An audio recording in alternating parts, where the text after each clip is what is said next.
the best of the royal variety. Over this series, we'll be celebrating the greatest entertainment show on earth, the Royal Variety Performance. There's really nothing like that. It's the greatest honor you can have. Each week, we'll be hearing from a variety of different performers, from the sophisticated entertainers to the world's funniest comedians. As soon as I started talking, I was a sensation.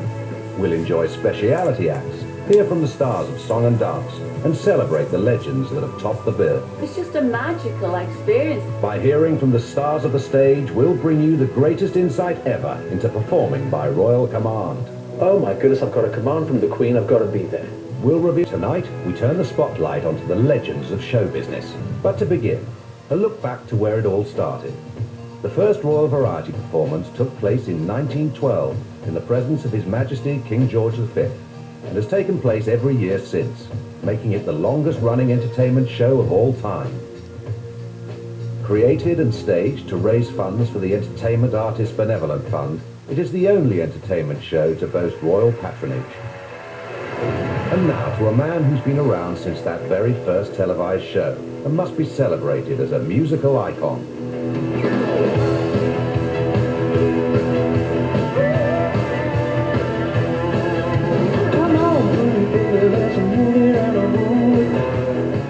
Appearing in an incredible 10 Royal Variety performances, Sir Cliff Richard has taken to the stage every decade since the 60s.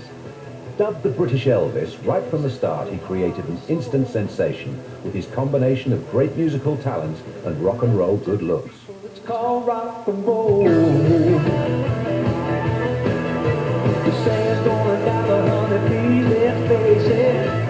When I was first asked to perform on the variety performance, I mean, I was so young that it seemed like an impossible request for me, and I was really terrified, because you had that impression, the ones that I'd seen or heard of, hadn't seen actually, but had heard of, were all massive, great actors' names, and the top American singers and everything were on. And then there was me, a sort of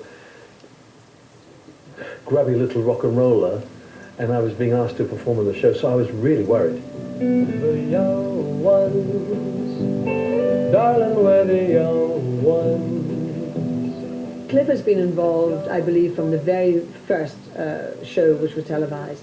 And no matter when you bring Cliff back, I mean, he is a phenomenon in this country, because since the 50s, he has had hits in every single decade. And there's nobody else. I mean, he even beat Elvis in terms of the number of hits and being in the charts for the highest number of weeks. So when you look at Cliff and you think of the endurance of a star like that, and no matter when you bring him back onto the Royal Variety, because he has such a fan base, and because he's such a major talent, he wrecks them every time. You know, he just stops the show every time. Tomorrow, why wait until tomorrow? When I was invited to be on there with my band, The Shadows, we were almost the only ones asked. And of course, after that, 5 years or so later, the Beatles were invited on. And since that time, it seems to me that the show actually does represent a wide, well, the width of show business. To the boys that played rock and roll, made my life so sweet. And to the girls I knew before, no time yet to be. Power to all our friends, to the music that never ends. Cliff was the sort of the Machiavellian rocker, and mothers were saying, don't look, and he became the boy next door and the general family entertainer, and now the legend is Sir Cliff as you see him now. From the leader to the plastic and I feel so ecstatic now. It's music on fire, and I'm wired for sound.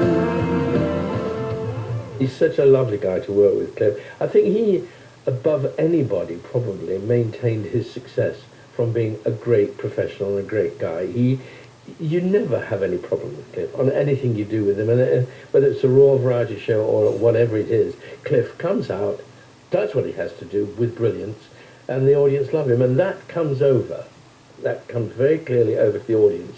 This guy's all right. And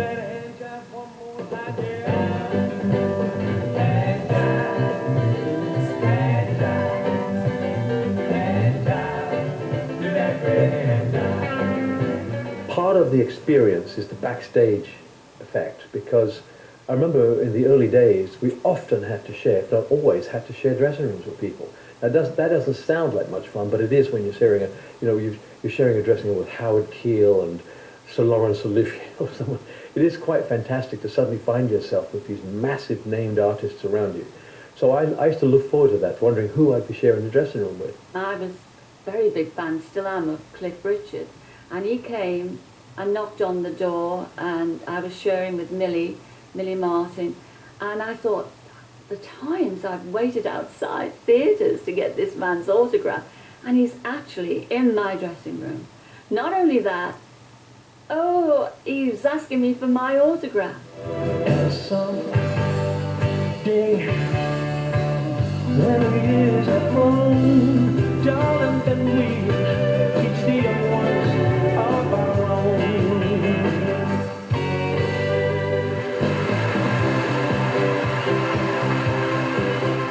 When you go on the Royal Command, you know that you're just one little cog amongst many other very gifted, talented people, and we've all got this little part to play. And my desire to be good is so intense that I sometimes am not very good. I hate the feeling. I hate it. I can't get rid of it. But I'm glad they keep asking me back. I'm sure that they ask me back to give me a chance to try and get it right. And I will one day.